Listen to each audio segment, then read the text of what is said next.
Selon des études très précises, la Terre s'est formée il y a environ 4,5 milliards d'années. Un jeudi. Tout a commencé par la formation du Soleil, qui représente plus de 99% de la masse de notre système solaire. L'ensemble du processus de cette formation a probablement duré près de 50 millions d'années, soit à peine plus de temps qu'il n'en faut pour obtenir un rendez-vous chez l'ophtalmo en région parisienne. Il est impossible de dater de manière précise la toute première forme de vie sur Terre, d'autant plus qu'il nous est difficile de définir ce qu'est la vie. Si on s'en tient à la logique, à la biologie ou aux écrits de Maharishi Mahesh Yogi, devenu célèbre après avoir initié les Beatles à la méditation transcendantale et au cannabidiol, la vie serait le contraire de la mort.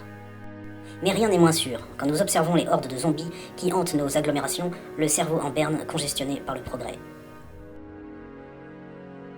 Les plus anciennes traces de vie sur Terre remonteraient à 3,8 milliards d'années, comme l'indique le reste des fossiles et des marteaux retrouvés dans les roches sédimentaires de l'ex-Union soviétique, où le prix des courges et de la vodka se maintient à un niveau raisonnable.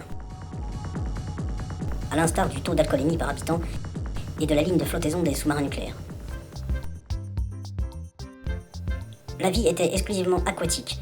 Elle le restera pendant près de 3,4 milliards d'années, de quoi largement se la couler douce, décontractée du goéland, en attendant le bus de nuit pour Villeneuve-Saint-Georges ou le prochain taxi pour Tobruk. Il y a plus de 3 milliards d'années donc, la mer recouvre toute la surface de la planète, contrairement à la mienne qui n'a jamais dépassé la taille 32. La croûte terrestre se refroidit et se craquelle durant plusieurs dizaines de millions d'années.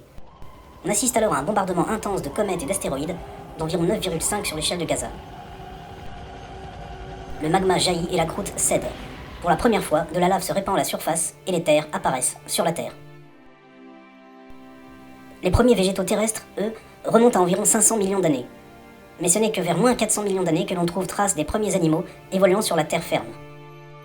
Bien avant les dinosaures, les premiers animaux terrestres sont essentiellement des arthropodes, des gastéropodes ou des ipodes, qui vont apparaître un peu plus tard entre le Crétacé supérieur et l'ère du Crétin entassé inférieur.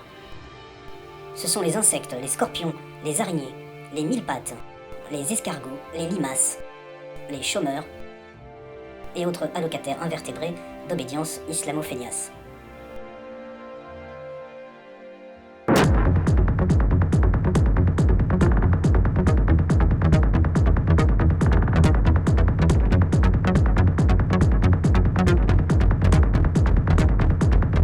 Three, two, one.